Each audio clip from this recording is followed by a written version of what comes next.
Hey, what's up, everybody? What a wild ride Friday's been, huh? Yeah, it's been pretty wild. We've had a lot of things transpire throughout the course of the day. We're going to get into what's going on in the stock market. We're going to get into what's going on in the crypto markets. We're going to look at Bitcoin, Ethereum, and Cardano like we always do. I'll be giving you guys my thoughts about where we currently are in the market and where I think, so I try to say where and when, where we're going to be heading in the near future. So let's get right into it, guys. Bitcoin, we're seeing some sell pressure coming, guys. Nothing crazy, to be honest. A lot of people are like running, saying the sky is falling, but yeah, honestly, if you take a step back and look at everything, it's a 14% drop. Yes, that's big for the day, but honestly, guys, with everything building up to today, with the futures expiring today and closing today, with it being on the weekend, a lot, it always drops on the weekend. When the futures close, we always drop. We always see a sell off. And then on top of that, we have the death cross, the looming death cross. If you guys don't know what that is, definitely check it out. There's a lot to say about it. But then again, there's a lot not to say about it because it's a lagging indicator.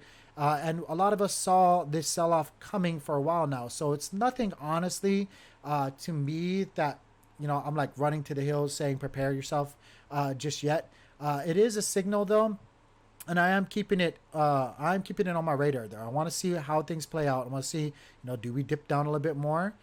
Will this hold here? I think the most bullish case scenario for Bitcoin right now would be is if we can just hold this 35 to $37,000 range. That would signify that the bulls are not ready to let this price point go just yet.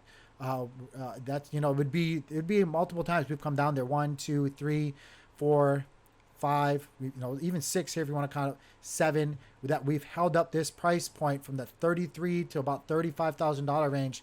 So it's looking really, really strong, guys. We're having a lot of support here, and that's just further reconfirming that the bulls are not going to let this go any much lower than what it is right now, guys.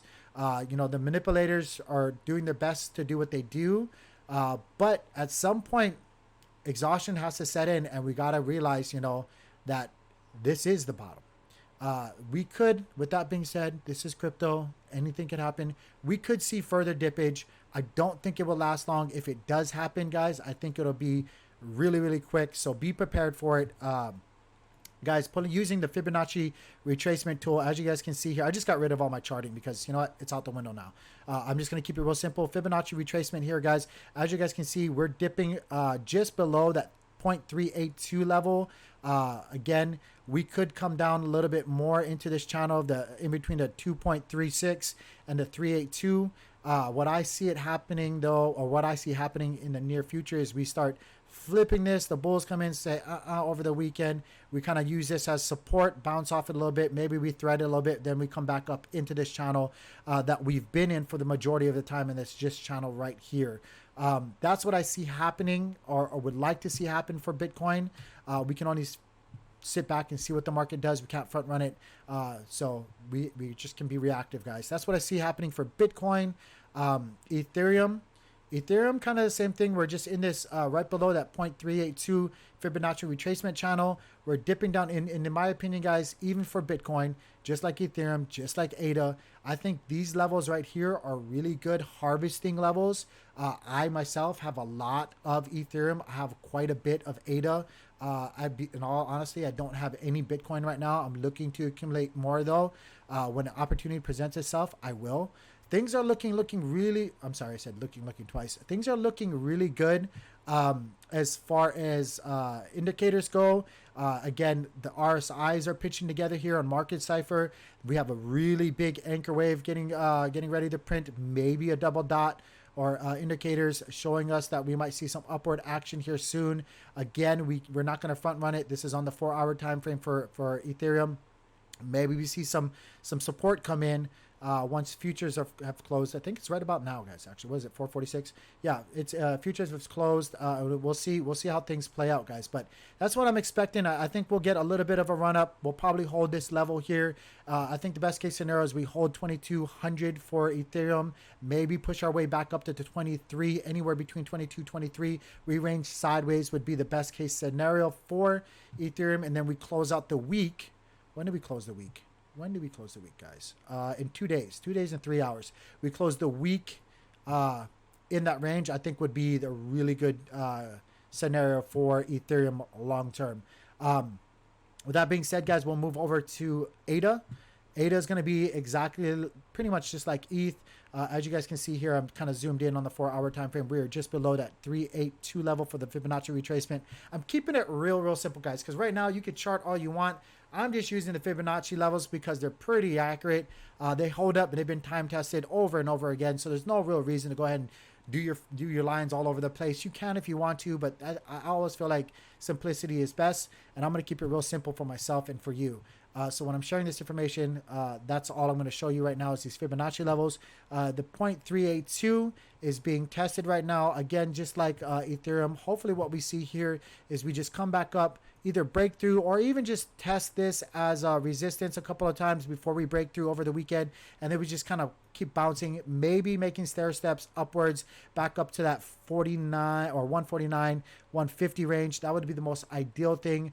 If we could close that by the end of the week, that would be really cool for ADA as well. That would signify to me that the bulls aren't done with this run yet. We're not done. And I honestly, my opinion is, I don't think we're done with this bull run anyway. I think we're going to be seeing higher price points for Bitcoin and all other major altcoins as well.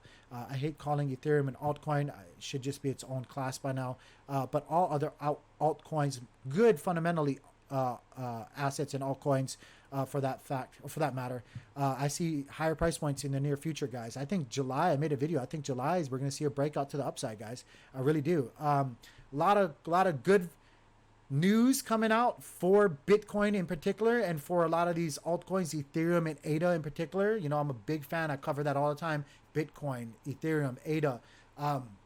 But for one reason or another, we're being suppressed. And I can give you my two thoughts real quickly about what I think is going on in the market, guys. As far as the cryptoverse goes, these cycles, a lot of people are trying to compare this bull run to past bull runs and past cycles, when right now it's, in all honesty, we're still in our infancy for cryptocurrency. We're in a cycle that's really unique into itself, because we've had mass institutional adoption come in and awareness from institutional buyers and big money start finally focusing on the cryptoverse. We had it before, but like we're talking about major companies.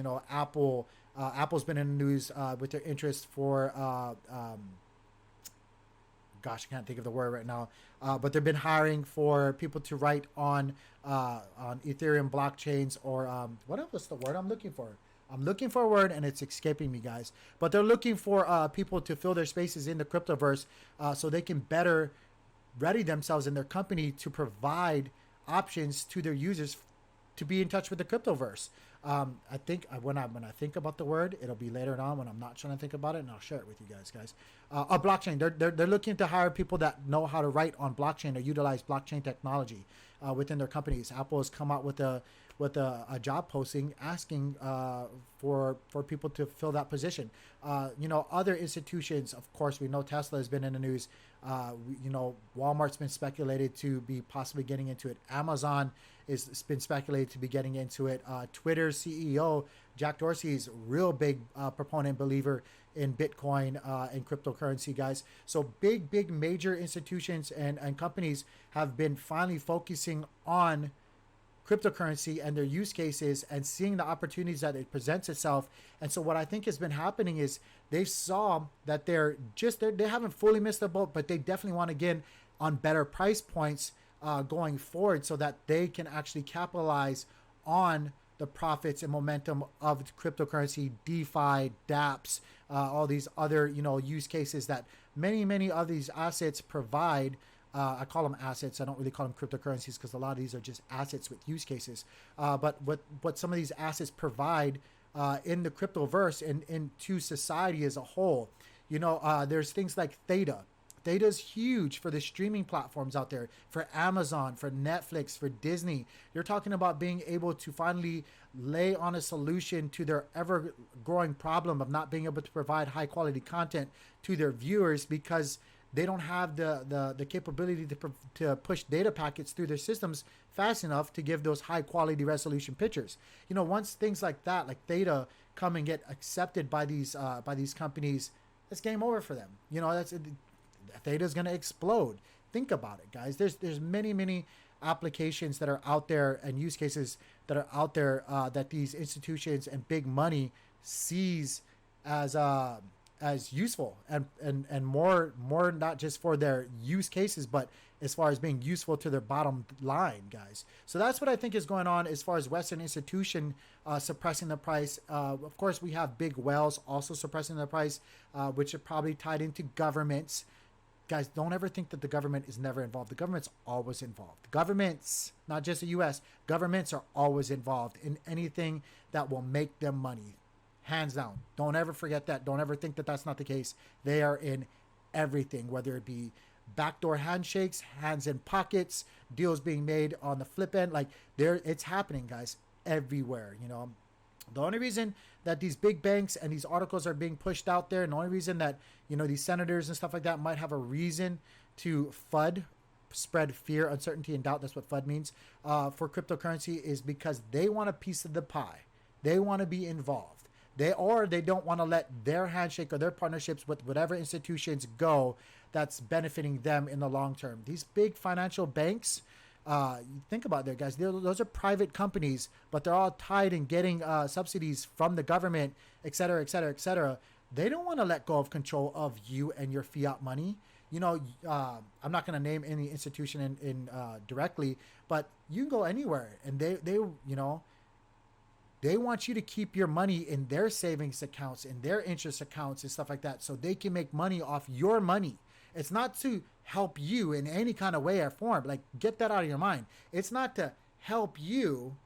It's so that they make money off your money. That's what's happening. Look at, like, we'll keep it simple, guys. Put your fiat money in a savings account and then match up the interest rate that they're offering you versus the devaluation or the inflation rate of the dollar. And you'll quickly learn that you're losing money. Well, you might not see it because it's such a micro amount. It adds up over time, and to them, it's big money. But you're losing money holding your money in a regular financial bank, in a big institution and centralized banks, guys. Same thing if you didn't do it. If you just had dollar bills and put your money under your bed, like people say, I'm not gonna put it in a bank. Put your money under the bed. Well, guess what? You're still losing money. You're probably losing more money because you're not getting an interest rate kickback from the banks. You're actually just facing the devaluation and inflation of the dollar. So it's burning a hole under your mattress and through your mattress actually while you let it sit there. It's losing money. So you know, any way you slice the pie, the more and more governments print off fiat money, which they have an endless supply of doing so. Look at, like, that's the only way that they're ever going to get through this situation with inflation, is just by printing off more money and making people pay higher taxes and interest rates later down the line. It's the only way that they ever solve the problem from themselves, which doesn't solve the problem, if you know what I mean. That's the only way they get through it, though. And there's no answer to the issue. DeFi, though, Bitcoin, which is a limited mathematical equation, is the hardest asset known to man. It is the most rare asset known to man as far as a store of value, guys. There's only so much Bitcoin that will ever be, period. There's no more printing off more Bitcoin. There's no more mining more gold and mining more Bitcoin after the supply is done with. That's it. The fundamentals and technicals scream for higher price points. And these institutions, big money and governments know it. Anyway, I'm going to leave it at that, guys. I know I rambled a whole bunch. All in all, I hope you guys sat through it and listened to my message. I hope you didn't take offense to it. I'm just passionate about fixing the problem for everybody. I want all of my brothers and sisters throughout the planet to win. I want all of my brothers and sisters to flourish. But, you know, I'm not also ignorant to the fact that not everybody's going to be saved or pick up on it. I get it, but I want it to be at least a level playing field, and this is a step in the right direction. Anyway, God bless, guys. I hope you guys sat through all of that. I'm sorry for the rambling. I'm very passionate, as you can tell. If you guys have any questions at all, please feel free to leave a comment. If you guys would, please leave a like if you guys like the video. Leave a thumbs down too if you don't like it. I'll be honest with you, all the feedback is welcome. I'm a new streamer or a new content provider on YouTube. There's no bias here. It's just me with my opinions. This isn't financial advice. I'm just sharing with you guys my thoughts and what I'm doing in the markets, guys. So any kind of support would be greatly appreciated. Sub to the channel, like to the channel. Please hit that bell button. I try to put out content at least once a day, and I'll keep doing so for forever, to be honest with you, until they take me down.